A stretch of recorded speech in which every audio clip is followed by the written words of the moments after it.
You're currently locked in to season 3 of the Porch podcast. I'm your boy B Jones, aka Bolo, and you know when I'm pulling up to the porch. I can't pull up without my dog. What's going on, y'all? It's your boy Big Smitty, aka D Nice, and you heard what my man Bolo just said. This is the porch. Welcome. Started on the porch, that was where it all began. Had to put in work, every day we got it in. We chased all our dreams and now they can't believe it. We make it look easy, we achieving everything we need. Now we undefeated. Let's get it. Let's get it, my guy. Another week, another day, another dollar. Another day, another dollar. Hey, that's probably the best saying you ever can say. Like it just means so much, bro. Another day, another dollar, bro. Every it's day real simple, but it means so much. 10 toes down, bro. You out here trying to get to it. We dropping gems. You just said 10 toes down, another day, another dollar. What else we said? We said something else. Like we dropping gems. Remember pre-show, we was talking about how our strength and conditioning coach, shout out to Dave Feely, out here at Duke, strength and conditioning coach right now, but he was a strength and conditioning coach with us at Ball State. He used to always tell us, hey man, the world don't give a fuck about your problems. They don't. That's the realest shit we ever been told, bro. You're tired, you mad, you sleepy, you hungry, you upset. You know, it's okay to vent, but at the end of the day, you got to get up and chase it and get to it because the world do not care. The world will keep moving, keep grooving, and doing whatever it needs to do to thrive. So we just got to make sure that we just jump into it with the world and thrive too, man. How you doing though, bro? I'm doing good, bro. I'm feeling good, man. You know, it's been a somewhat of a busy day for me, just ripping and running, doing errands. But man, I'm blessed. I feel good. I got a lot of energy, as you probably can tell. For whatever reason, God put that adrenaline in me. I think I'm just excited about the porch, bro. I'm just excited about the porch. God got his hands on this porch, bro. Yeah, Come you know, on now. hey, y'all, if y'all big followers, y'all know within 5 minutes of the porch, we always gonna have something to say about God, man. I always thanking God, bro, because that's what it's about at the end of the day. Giving glory. Because without him, none of this is possible. We wouldn't be here. So, hey, thank you, God. I'm telling you right now, thank you, God, for everything you've already done, things you're doing right now, things you will do. We already thank you for everything that you will do. Let them know. Come on now. Speak into existence. That's that faith right there, Bolo. When you think of for something he gonna do. Size of a mustard seed, like that little seed that's on top of that Burger King burger. You can't really see it, really, Bolo. Seed right there. Take one of those little seeds right there. That's all you. That's all you need, man. That's all you need, bro. But listen, I'm so excited today, man. We usually do our topic of the day right now, but we got a real special guest, and he just jumped in. He ready to go right now, Bolo. So we're gonna have to skip the topic of the day, and we gotta go straight to our special guest, man. So let me bring him in right now. We're gonna get straight to it. Let's get it. Our partners at Bet Online continue to be the #1 source for all your betting needs and sports info. Find all the latest odds, news, and sports developments, including NBA Summer League, Major League Baseball, the latest fighting news, and even next season's early NFL futures. Head over to the website or use your mobile device to sign up today to receive your 50% welcome bonus on your first deposit. Just use our promo code BELIEVE. That's BLEAV, BELIEVE, to get the bonus and get into the action. Bet Online, where the game starts. Now back to the porch. All right, guys, without further ado, we got another big time guest on the porch right now. He's a comedian. He's a sports host, former football player for the U and the Arizona Cardinals, the one and the only Jared Campbell. Welcome to the porch. That was like bringing me to the stage, bro. That's what I need right there. That sounds like Kings of Comedy, Steve Harvey energy right there. That's how you host, bro. Thank you guys for having me, man. Of course, man. Of course. Every time you come on the porch, we got to show love to our guests, man. So we appreciate you for hopping on. How you doing, though, man? I know you're a busy man. How you doing right now? I'm doing good, man. I can't complain, man. I get to watch preseason football, man. Get to check in on baseball, trade deadline. Nah, I'm playing this boring as hell in the sports world, apparently. But preseason, I'm waiting on some fights to happen and whatnot. But other than that, man, life is good. I'm getting on stage. I'm at the Comedy Store. I don't know when it's going to release, so I'm not going to give dates. But I've been doing a lot of stand-up and just doing my thug dizzle at Yahoo right now. Love it, man. I love it. And we're going to get into what you're doing now and all the comedy. But before we even get to that point, let's lean back, rewind a little bit to your first passion, I would assume, which is the football side of things, man. So let's start there. When did you fall in love with football? Oh, bro. I'm the youngest. All my brothers played football, so it was kind of forced on me. Like I didn't have no option. I thought I wanted to be a hooper until like 6th grade, and then they was like, "Nah, this ain't gonna work." We all did, right? I got a big family, man, in Colorado with the Campbells, man. We got a prestigious family out there as far as football goes. And Calais has made it big. I don't know if you guys told anybody. My brother's Calais Campbell for the Baltimore Ravens. And I'm way nicer than him, but nobody knows that because he balled out later. But in high school, like you ask anybody in high school, I was a better high school football player. I think Marcus Vick and Michael Vick kind of had that same argument. Yeah. But yeah, and so I fell in love with football, man, and it just started taking off. I was hitting people, probably would get flagged a lot more now for how they tackle because I used to throwing my helmet at people and just being like, laying them out. And you know what's crazy about this real quick, Bolo? We got 2 safeties on here. Bolo used to hit people too now. Hey, Bolo, he's a Ball State legend. I'm a Ball State legend myself. You see the jersey in the back. Chirp, Maction. So come on now. Hey. But Tuesday night, y'all doing that Tuesday night thumping. I got so many questions about the Maction. We about to change the whole interview, man. How do you even get ready for a Tuesday night game? I just don't know. Like, what? I'm telling you, it throws your whole like rhythm off. Like to be sitting there having pregame dinner on a Monday night. And getting ready for a game on Tuesday. And then it's even weirder like after the game though. Like you kind of going through like the stretches, the workouts on Wednesday, you get a day off, and then like now we got to catch back up because then we kind of pretty much have Friday, Saturday off when we usually play. And then we got to get ready for our next Wednesday or Tuesday because once you get in November, you damn near only playing on Tuesday or Wednesday. Weekdays. So it used to be wow. It used to be Yeah, y'all didn't get no college experience in Miami, man. If you won on Saturdays, bro, you got the best time of your life, man. That's beautiful. Yeah, you can't party on Tuesday after a win. Ain't nobody going. I'm like, be like, shit, we gotta go to class. Right. Ain't nothing going on Tuesdays too, for the most part. I mean, the football house, we might have a little something going on, but it's Tuesday, so it's only so much can happen. It's Tuesday. We'll turn something into nothing. When it's done, it's like 1 a.m. by the time you get home and showered and everything. Yeah. I'll pass. All right, well, we keep going. I'm sorry. You're good, man. You threw me off, man. The MAC.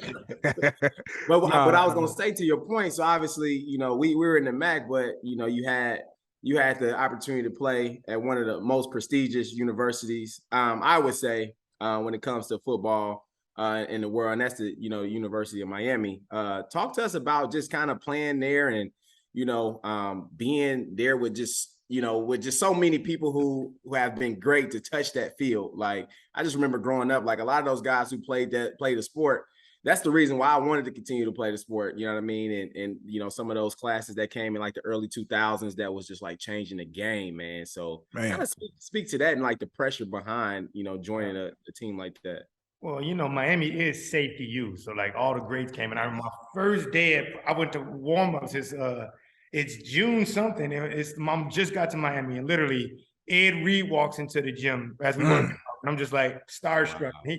He's used to, I didn't say anything, right? But he's used to that. I feel like I'm not the only one that did it. So he just came and dapped me up. What's up, young buck? Let's get ready to work, and it's just unreal. And so like Ed used to come back a lot. In fact, during practice, he'd coach you up. I had my best practice ever in spring ball in front of Ed Reed. And ever since then, we just been cool. He's been showing me love. It's the brotherhood. Sean Taylor, rest in peace, came back for like, he passed away going into my sophomore year. Like I was in the middle of my sophomore year. I think it was like November, maybe October. But he came back a couple of times to show love. It's really it's a brotherhood, man. It's I don't know how to pronounce it even better than that. If you go to Miami, everybody shows love. Like now that I'm in media, I get interviews with Frank Gore. And, he don't even like doing interviews, but he showed love for me because of Miami.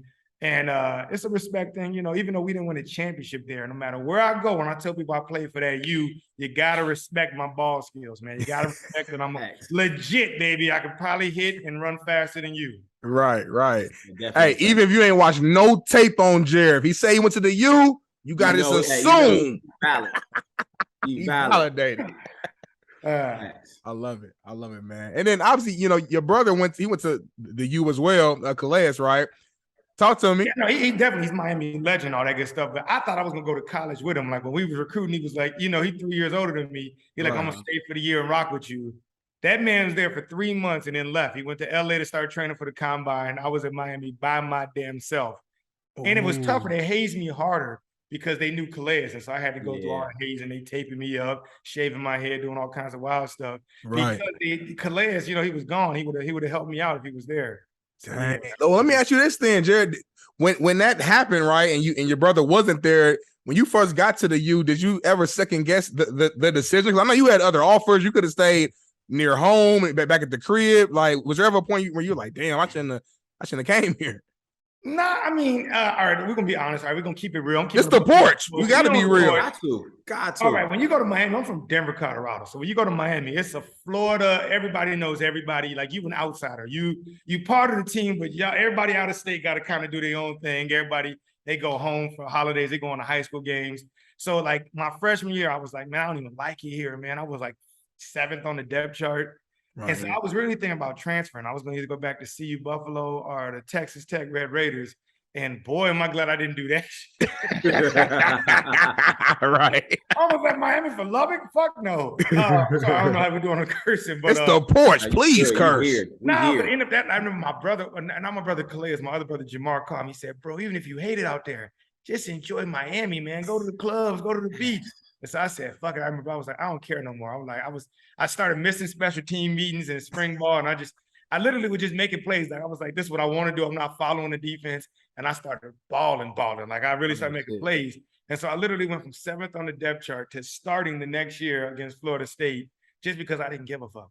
And so I was like, man, I think not giving a fuck really is the key recipe to success. He dropping gems right now, man. Hey, for all the listeners who's tuning in, man, whatever passion you got going on, whether dream you chasing, if you don't give a fuck, you'll improve. You'll reach that goal, man. There it is. But it damn near some validity to that because it's no pressure. Just go out there and do what you need to do. Like, you ain't overthinking nothing.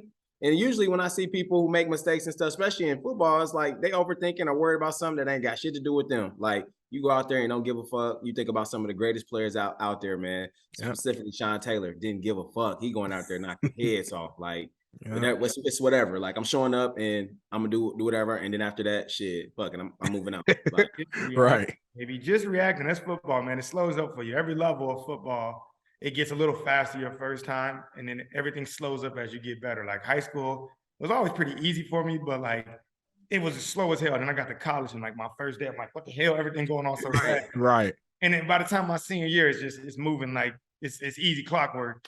Pros, it was always fast. I don't think it ever slows down. Pros. So, yeah, go ahead. I was gonna ask you, right? So I'm not too familiar with like the like, how y'all ball in Colorado. You're probably like the first person that I didn't met to actually play high school ball in Colorado. I guess speak about like the football, like kind of that or the culture in Colorado. Yeah, like I know that was a big ass transition because you two separate sides of the world, essentially, what a country. Yeah, man. I've been I ain't gonna lie, Florida, they take football way more serious. Like Colorado, we got some legends came out. Obviously, Calais is holding us down. Lindell White was like a legend. Yeah. We used to all try to tackle Lindell in Little League, and it was impossible. Christian McCaffrey's a new book that's been showing love.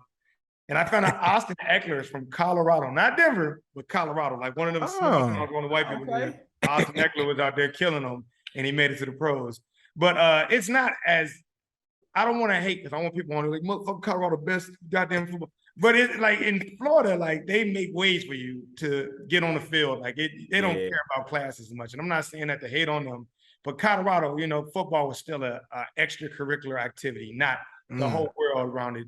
And so, yeah, it was a big jump, to be honest with you. The talent level was the biggest shock. Like, I was better than everybody in high school. I went to Miami, and literally everybody was as fast, stronger maybe. And so it was an adjustment. Only thing I really had on them is I was smart. I would put a little more effort into, like, reading the defense and filming. That's the only edge I really had. Nah, for sure, man. And you talk about, your freshman year and your brother, you said Jamar, I believe, told you, your first year, hey, man, if football ain't right, at least enjoy Miami. So I got to ask you this. What was your favorite memory at the U? It could be a football memory if it's on the field, but it can also be off the field. Favorite memory that you're able to publicly share. Yeah. Let me see about some long stories now. No. Football, I'll give you multiple. All right, football is us beating Florida State. My first game starting, we beat Florida State. It was a Monday night game. Everybody was watching. We was getting beaten. Quay Harris came back, and we ended up beating Florida State by 3 or 4. That was my best football memory. I just remember getting off the field and we were just literally screaming in the locker room, partying for like 30 minutes. Off the field, man. All right, fuck it. We here. It got off the field. I remember my recruiting visit, man. My brother Claire was my host, and I remember we went to South Beach and we ended up going to Club Dead. And Uncle Luke was there. And Uncle Luke is like, he really might be my uncle because we got the same last name, Campbell. But I remember he let us get at his table, and that was my first time at bottle service experience. And I'm just like, yo, what the hell? I went from literally being in high school trying to, find a way to get drinks somehow to at bottle service in Miami. And I mean, I can't get canceled for that now. We can't get in no trouble. We didn't get it. But just partying like that was like the elite of partying. Like that was, celebrity partying for a Denver, Colorado kid that don't happen very often. And then obviously, man, I didn't realize that everybody didn't have this. I know Ball State for sure didn't have this. But at Miami, bro, it was nothing but like women coming to classes in bikinis with little wraps around them. And you lying. I promise in class? I thought that was everywhere because I'm a young kid. I'm like, every college is like this. But nah, y'all really was putting on coats and boots and going to classes. In Miami, it was literally nobody took classes before like 9 a.m. And literally, they'd be out there sunbathing, wrapping themselves up, coming to class. And I'm like, how can I study, man, with you looking like this in front of me? Damn. I know y'all was clowning, boy. I can't even, boy. We're going to have to talk to him off camera about some of the other stories. Nah, you didn't get that, man. Maybe on Reddit, maybe on stage, I might share a little bit. If it's an intimate setting, you catch me live, but I ain't going to tell you on the porch. Right. Porch ain't just the porch, Facts. That's facts. So let me ask you this. So, like, I'm thinking about, like, obviously, when I came in my freshman year, I came in with, like, maybe like 25 guys in my recruiting class. And then when I graduated, it was probably about 7 or 8. And for whatever reason, guys kind of filter their way out, do good things, bad things, transfer, whatever. But obviously with that added component of the weather, the women, the celebrities and all that stuff, you came in with how many people you think your freshman year? We were short that year. I remember Randy Shannon just got the coaching job. And so I think it was only 17 of us. Got you. How many did you finish with? Ooh, it was a lot of people transfer out. Miami got a high turnover rate when it comes to that. Yeah, I figured that. I'm trying to think of people who made it to the pros. Alan Bailey played a lot of years in the pros. DeMarcus Van Dyke played a couple years. Leonard Hankerson played a couple years. JoJo Nick, rest in peace, my guy, got in a car accident. He did some bouncing around training camp. It was probably like 9 of us that finished together, but it was 17 of us that came in. And I did 4 years straight. I didn't get a redshirt year, which I kind of regret. I played just special teams my rookie year. So like we did 8 of us did 4 years straight. Yeah, so it's about half. Yeah. So I can just imagine the turnover, like you said, with like just the talent piece being a component, the women, the distractions. Like I could just know people just coming in and out. Like that's wild. And you were seeing, it's crazy. I had a dude named Sean Bray. Sean Bray made it to the pros for a couple of years. He was one of the nicest running backs in Miami history. I don't care. He got on the field for like 3 games in his sophomore year, but he would just keep getting in trouble off campus just because Miami has those distractions where it's like, all right. And he ended up transferring to SMU and balled out like 3 years straight and ended up getting drafted. So it was, I think the distractions do play a part in like the success level. Yeah. I agree. That's a good point, man. You got these young men, 18, 19, 20, like you said, ain't never been around in an environment like this. And now you give them the freedom and the access. I mean, it's a lot to handle. In Miami, one of the biggest problems you would have is you'd be like, yo, how do I take this dime piece 22, 23-year-old woman back to my dorm room? Like, I don't know. How does that happen? It's hard. That's the part. He was like, yo, we was at the club. Like, y'all was dealing with other college athletes. I'm at the club on the beach with it's rappers over there. I'm like, there ain't go Drake in them.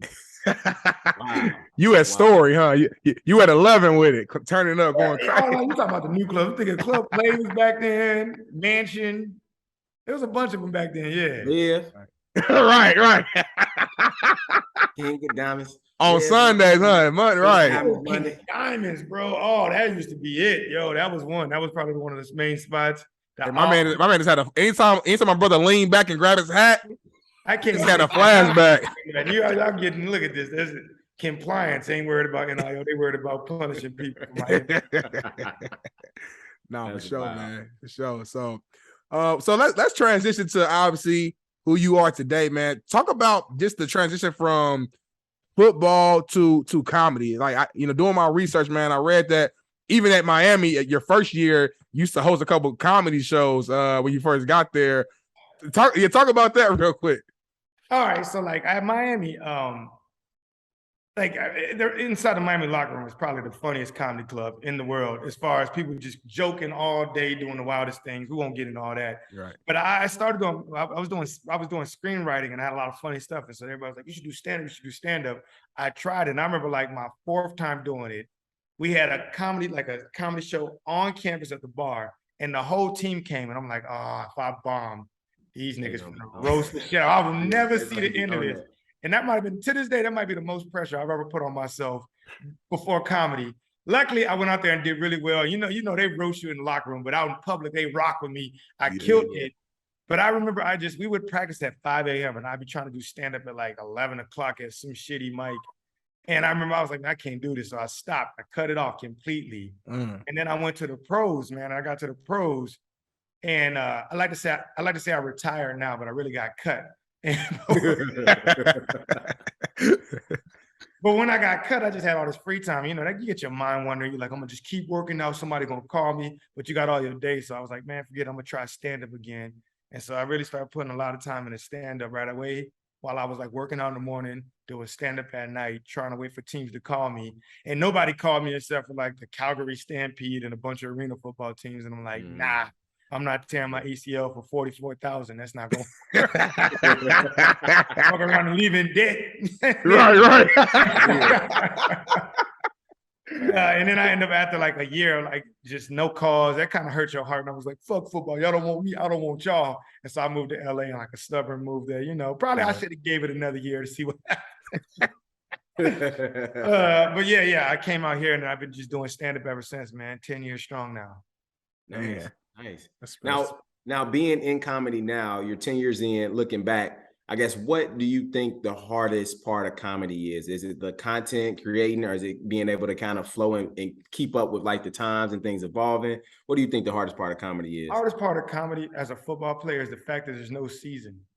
No, like football, you knew exactly where you were at. You're like, yo, we 0-5, we trash. I got to work and get my shit together. Or, you know, it was a lot more you understood. Comedy, you can have the best set of your life and then go to bed and wake up and it's right back to square one. You don't know where you're at.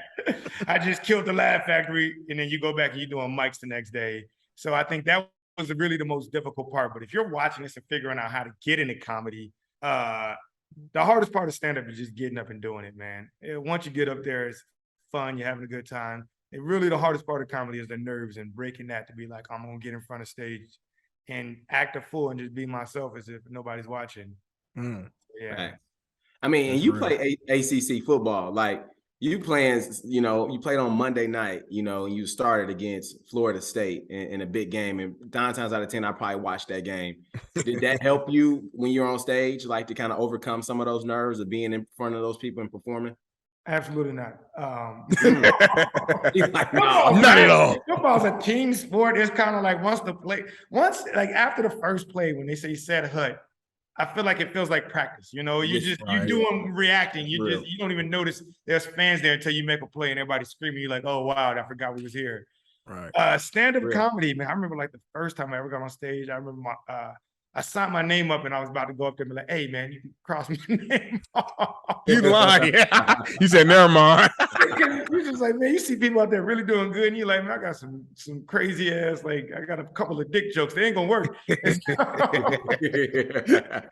But I will say, once you get past the fear, and it takes a while, I would say to anybody who's trying to get in stand-up, man, you got to just keep doing it. 1,000 stages is what I tell people. If you're really serious, you got to get on stage 1,000 times, and then you'll figure out where you're at. It gets easier every time you get on, man, but football didn't help at all. If football helped, because people who ran shows wanted to see, like, they wanted to be cool with me.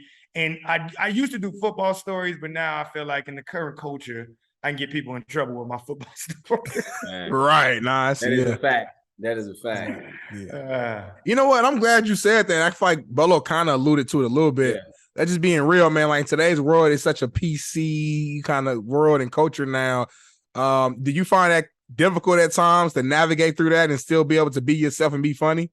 Yeah, I mean, if you're really funny, you can find loopholes. You don't really Mm. have to be punching down or hurting people or Right. talking about things. And even I do find a way to tell Miami stories, but now it's so far removed. My comedy's not as tight to that. I Yeah. still do those jokes if I'm trying to get an audience to like me and I got an hour.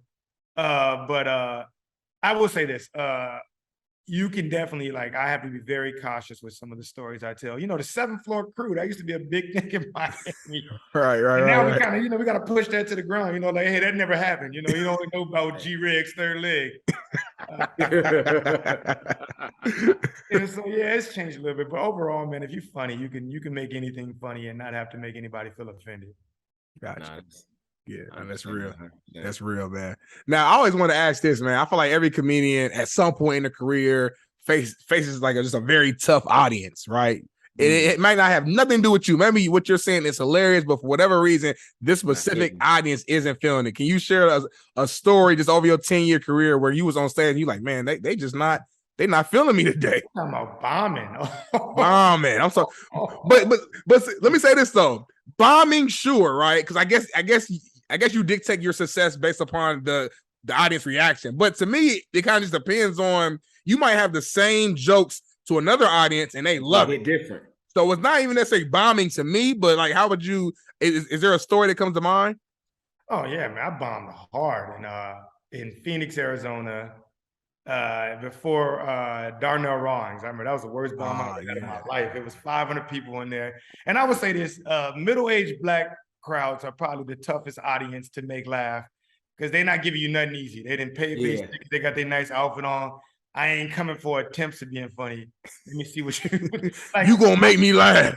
I tell these people all the time, like, if you make an all-white audience laugh, you can be pretty funny, man. You might be pretty funny. If you make an all-Black audience chuckle, you might be the funniest motherfucker ever walked this earth. No, for real. This is exact. I did I was trying to get warmed up. So I did a show at Stand Up Scottsdale before, probably 90% of white audience. I'm doing my jokes. I'm on 1,000. I'm like, I'm about to kill this show. I go to this show for Darnell Rawlings, and I guess I was rushing to get there. So my timing was off and I wasn't really connected to the room. But I did my first joke and I heard crickets. It was just like, and if you know stand-up, like, silence isn't necessarily bad. That means that people are listening. They may not be laughing, but they're listening. It's when people start talking during your set, you lost them.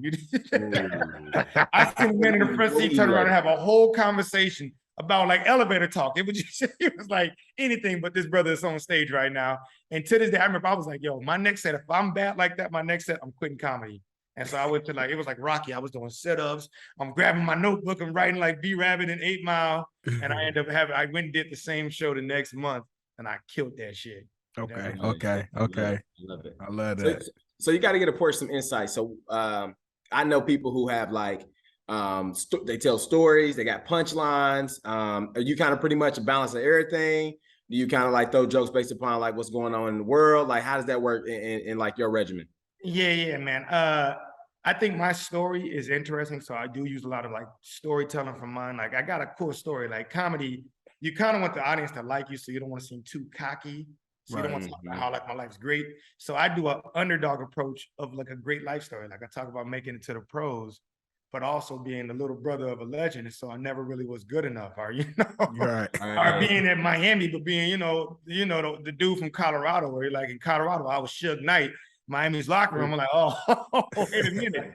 I might be Wayne Brady because he's.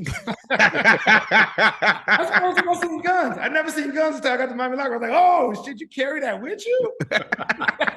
On your person? Oh, shit.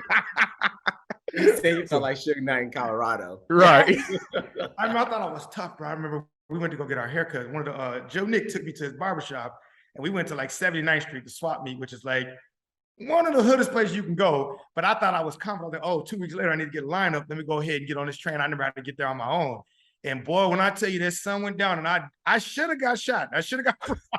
It was the grace of God that protected me back to Miami, man. And so like a lot of these stories, the audiences really gravitate to, and you can really preach it to them in a good way. But also, I love just being silly, man. I love my brain works in a unique way. So random thoughts of mine really can get the audience laughing just off the setup. And then I give them that punch I ain't gonna give you too much, but as y'all watch, Yeah. I'm gonna be taping something in February of next year, so I'm gonna be putting something pretty soon. Oh yeah. Okay. Yeah. Hey, Can't wait for Porch, that. tune in. Yeah, I heard what he said, man. Stay tuned. So little bait out there. right. Little cliffhanger. Yeah. Uh-huh. So one thing I want to know, Jared, is the preparation for a show, right? Obviously, we're all former athletes. We know for football, there's you practice, you watch film, you lift, you play the game. What's the routine like preparing for a big show? Nothing. Well, okay. Next question. The weird thing about it, like I said, man, put it in quotes. You can't give a fuck. I'm sorry, that's when you play best. Very similar to Miami, man. If I think about a show and it makes me feel like I need to be like, oh, I need to do good, I'm gonna do okay at best. It's when you get on stage and you just in the moment, whatever you truly feel the audience connects to that. And so like have your jokes, but I find it best to like go as far as you can with just being naturally funny before you have to grab your jokes. And if you can really get them laughing before you actually start telling jokes, you're gonna kill them when you get to that. But like football, I think preparing, like I would tell you this. All right, let me give you a football story. All right. When I was on the Arizona Cardinals, we had just hired Ray Horton as a defensive coordinator. He was a defensive back coach for the Steelers. And so he bring this system in, and I'm trying to watch film. Like, I got to get an edge. How do I know what I'm doing? Mm-hmm. And it's Troy Polamalu that's playing my position. Oh, damn. And so every time I read, I'm like, why is this must be labeled wrong? Because this man is never doing what he's supposed to do. Never. Because it looks like he's blitzing here. I don't know what's going on. And so like I remember like I would try to like study that playbook and I couldn't. So I remember Adrian Wilson. He was like the veteran safety. He was trying to look out for me. So one time before practice, he was like, yo, Campbell, he said, if you see the tight end block down, jump the slant. And that means the X receiver gonna run a slant. And so I'm like, yeah, but I got deep thirds. And he said, no, don't worry about that. Just jump the slant. And I'm like, all right, man, but if I do that and they throw it deep, my ass is getting cut and you're gonna have to take care of me. Right. Said, don't worry about that. So sure enough, we get to practice and the tight end blocks down. I take a deep breath and I run my ass back to deep thirds like I'm supposed to. Sure enough, they throw a slant, he catches a slant, and I'm like, oh shit. I look at A-Dub and he goes, shakes his head. But what I didn't know at the time is A-Dub would go before practice and look at the play sheet from the offense. He telling you facts, not feelings. Like jump the slant. This is gonna happen. He knew exactly. He was throwing me a bone, man, and I blew it. And I feel like not taking chances there is exactly why my ass is doing comedy now. And so when I get on stage, I try to take as many chances as possible. Not try and playing it safe. You really don't get far. And so I don't prepare much at all. I try to just go on there and just be funny, man. If it works, it works. If it don't, you don't know none of these motherfuckers. Anyways. Hey, that's some real shit right there, Bolo. Like I felt something. I just felt something in my chest when he said that. A lot of takeaways from that. You know what I'm saying? Damn, I'm speechless. Because I obviously we're both in the same, entertainment field. I'm hosting, I do things like that. So, and I'm still early in my career. So I think, sometimes I catch myself overthinking it sometimes because worrying about this and that. But you're right. Like one, these motherfuckers don't know you. Number one. Number two, just be you. Cause like that's the only thing you can be is you. You can't act like nobody else.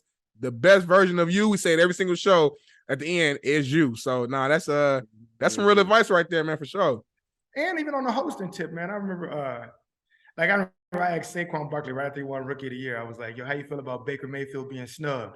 And he started crying. But like I remember I was interviewing Kobe, man. That's actually one of my biggest. Wow. We drove down to interview Kobe after one of his camps, and I remember all the reps were like, "Hey, don't try to be too funny because Kobe takes this really serious. He doesn't joke, so like maybe don't try to be funny at all." And so I'm like, "All right, let me ask these tongue-in-cheek fucking how does it feel to help kids out questions?" And I get around Kobe, and I'm gonna throw one joke, but I try to like be funny, and Kobe's smiling the whole time, joking with me the whole time, and I'm like, man, I really should have like went for humor there so I could have made that thing. And here I am asking these dry ass, like, what does it mean to you to give back to the kids? And Kobe heard that 1,000 times, man. Right. Should have asked Kobe, like, yo, let's be honest.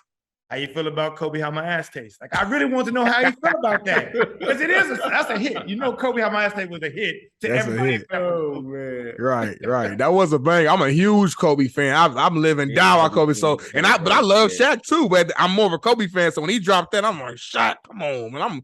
I was hot, but I'm like, it's kind of hard though. He lost his job. That was a banger. I ain't gonna lie. That might have been Shaq's. If he put that on, that was back to back. That was his Drake's back to back. Shaq could have went. You know, Shaq is the only rapper to go platinum, but that was his number one hit if he dropped it. Nah, for sure. That's funny. For sure. So we got to ask you. Obviously, you know, you play football, and everybody want that end goal of getting to the league. So now you in the league of comedy now. So what is that end goal for Jared right now?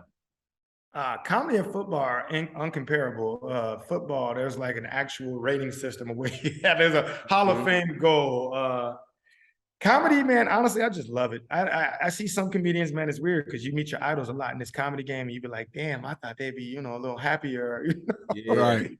And so I know that once you start having to make money from it, you can lose the passion with it. So like, I just do it for the love, man. Like, I don't even care. I'll do stand-up anywhere, anytime, because I like the attention and the ability to be able to say what's on my mind. It's kind of therapy. So I really don't have as many goals. Obviously, I want to just put work out, man. I just want people to see it, if anything, man. It don't matter if it's on YouTube getting millions of views or 500, man. As long as I can get somebody to be like, yo, that shit is my favorite. That's my favorite joke of all time. You know, that's what I strive for. I love that, man, because some of the best comedians, y'all remember Comic View on BET? Oh, like, yeah, of course. They used to be my favorite shit just because it was just authentic. Like, people were themselves and like they was just like throwing jokes off the hip. Now you get on like some of these, you know, comedians, you know, sometimes you hear these jokes and you're like, nah, like this is like, just be yourself. Like, just throw a joke like you was throwing a joke if you was, you know, sitting down with your boys or something. Like, now some of these jokes is like more doctored up and getting prepared to like throw it at like a group of people. I know what you mean. You know, to receive that message. But I'm like, just be you. Like, throw that joke out. How you gonna throw the joke out? So I really love authentic comedy, like that shit. And I won't say that we lost comedians who were more authentic, but I definitely think it has turned just a little bit, in my opinion. And maybe you can get more insight to it, but I do think comedy has had a bit of a spin to it, just because of maybe the money or maybe, like you said, like PC, Darnell. But old school comedy used to be crazy though. Like Def Jam obviously is a legend. There's a lot of studying from that. I wasn't really into comedy as much when Def Jam was on TV, but I was able to watch pretty much every set from everybody. Comic View is when I fell in love with comedy. That's right. I used to watch Comic View right after Midnight Love, R&B music. BET Uncut. Tip drill video. that was after. Right. A little late. That was late. You know, you had the remote on last, so you can just turn it back to Disney Channel. No, but Comic View was legendary, and it's weird because you see a lot of people who like now bump into a lot of people like, yo, I remember you on Comic View. Now we on the same stage, and I'm actually kind of funny now. But for real. But no, the game's changed. Obviously, finances is really what came down to it. Comic View used to get people paid, man. There was a lot of people who watched that, and you would get booked up and doing shows. Now, people, you got to get on Comedy Central. It's a different audience. I would say people. They don't want to see people just going on being raw, you know. Right. you can't. I mean, as they joke around, you can't fuck the stool too much when you're on Comedy Central, you know. That's real. Man. But it's changed. The game's changed a lot, and so we're trying to adapt to it as much as we can. But like, they don't have a Comic View right now. There's not any uplifters of, you know, young comedians getting pushed out, at least on the platform of young Black funny motherfuckers, man. Right. Let me ask you this, man. Like you said you did a lot of studying going back of Def Jam. Who would you say are some of the biggest, I guess, comedians that inspire you? I mean, obviously Def Jam, Bernie Mac's the king of Def Jam. Come on, man. Man, R.I.P. That's the best, one of the best sets of all time. For me personally, though, when I first got into comedy, it was because of Dave Chappelle and Chris Rock. And if you watch me enough, you'll see a lot of their cadence and timing on how I tell jokes. But then after I became in love with stand-up, I really found out about Patrice O'Neal. And Patrice O'Neal is probably my favorite comedian of all time now. The kings of comedy obviously are legends. You got to pay respect to Murphy and Richard Pryor. But if I'm going right now, my top five, Dave Chappelle's the GOAT, Patrice O'Neal, Chris Rock. I'm gonna put Hannibal Buress on there. I don't like how he did with the Cosby thing 100%. Yeah. But he is just legit funny as could be. And I'm gonna round that out with probably Kevin Hart. I like There that. it is. Strong top five like right that. there, man. I respect that. I respect that for sure. So Now let's ask this. So obviously time is evolving, and I see a lot of comedians get their fame from social media, TikTok, Instagram, kind of anywhere you go, you see somebody making skits, and then now they're doing shows and traveling and stuff like that. Does that play a big part into comedy? Does the comic, the comedians, do they accept those comedians that are coming from skit and coming from the smaller Instagram videos? I hate to say it, man. Those guys, Instagram comedians make more money. They make a lot of money. They figured it out, but they're terrible on stage. I mean, there's a few that you understand that really this person really does this stand-up thing. But there's a lot of people it sucks because to get funny at stand-up, you kind of just got to put the reps in. You got to grow. Yeah. And I feel like when you're kind of semi-famous, you'll see people get on stage and it's they don't have the time to grow because everybody's a fan of them already. Right. Yeah. But they're DC Young Fly is funny. He's a legit funny stand-up. There's a couple of guys that are look funny, but it's a different muscle. And on top of that, a lot of comedians don't like meme guys. Sometimes they'll go to shows and they hear the joke that gets all the laughs, and the next thing you know, they got a sketch that's the same version of the joke, and you're like, hey, hold on, I know that joke. Yeah. But overall, I mean, I think a lot of comedians, I personally don't do a lot of the social media as I should, but I just feel like I like to put, it's more the emotion and how I feel right now. And I feel like sketch comedy is a lot of silly. It's almost like, how can I be silly in front of you for 15 minutes rather than thought-provoking? Right.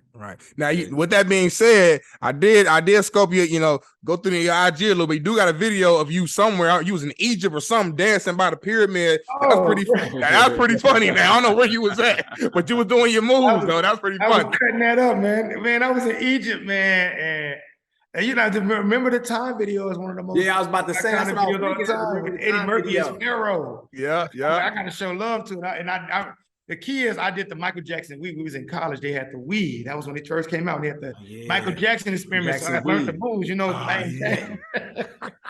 I said, I'm gonna go out here and I'm gonna do this, man. And the crazy thing is, most of the time I was joking, but some of the moves I was hitting some of the moves so hard that I was like, oh shit, this might really be paying homage to MJ, man. Maybe he wherever he had, he watching that's how you do that shit. That's how you do that.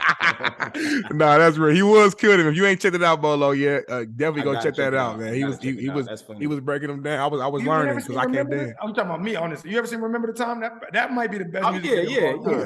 For sure. Magic Johnson's in it. That was black greatness, man. And to be honest with you, we're gonna keep it real on the porch. I was in Egypt and they were trying to tell me that black people didn't make the pyramids. And I was like, after watching that video, you can't tell me that. You can't tell me we didn't do that. Sorry. Y'all didn't figure this out, but I know I seen the pharaohs in them. They made them our color. Yeah. But that was the video was why I did that dance move. I love it, man. Paying homage for sure. So we're gonna transition to one of our last segments, our this or that segment. So we're gonna just list a few random items. You choose one and give us a a two-liner of why you chose that one. So I'm gonna start off, Bolo, and then you can jump in. Love it. So I always gotta start with some food. I'm a big guy, love food. So hot wings or tacos? Ooh. Damn, don't put me like that. Damn. Off the back with it. Ooh. I'm gonna go tacos, man. I gotta go tacos. Tacos got its own day. Hot wings, you can murder 30 of them and still be hungry. But if you get some popping tacos with all the salsa, I'm gonna go tacos. They got Tuesday, man. Football, God Sunday, football kind of encroaching on it. And then tacos got Tuesday, so I'm gonna go tacos there. I love it. I like that explanation too. Okay, we got one for you here. So obviously a Colorado native, right? So are we going with the Denver Nuggets? Or are we going with the Denver Broncos? You gotta go Broncos, man. Nuggets, they don't think they ever won a championship, or maybe in 65 or something like that when they had the cool jerseys. But I seen literally the Mile High Salute, man. We had Master P making music videos for us. I know Terrell Davis. Yeah, the Broncos in 2000, Broncos in 99, one of the hottest teams of all time, bro. That's with Terrell Davis. Yeah, the Mile High Salute. Shannon Sharp, Terrell Davis, Trevor Price, John Elway. Elway, Yeah, that was a legendary squad right there. Now, Now, I gotta ask you before you transition though. How excited were you at the point with the Denver Nuggets got Carmelo Anthony and Allen Iverson? Was you excited at that point? Iverson was old when he came, man. We didn't He get was. prime Iverson, man. But Melo, that was luck.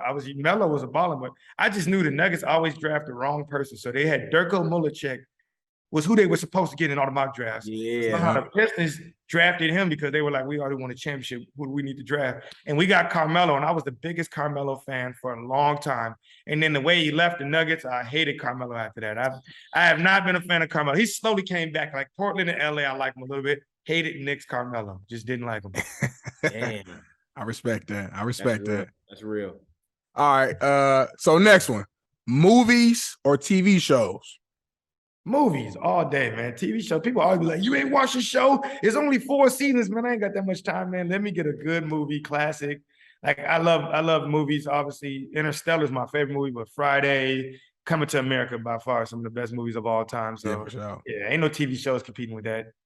I done watch Friday so many times. It's ridiculous. So many times. It's crazy. I don't know how many times I didn't watch Friday. When I saw it, I was like, they're calling this the Porch. I thought we was gonna be on here with blunts, man. I thought I touched chain. That's what I thought this was.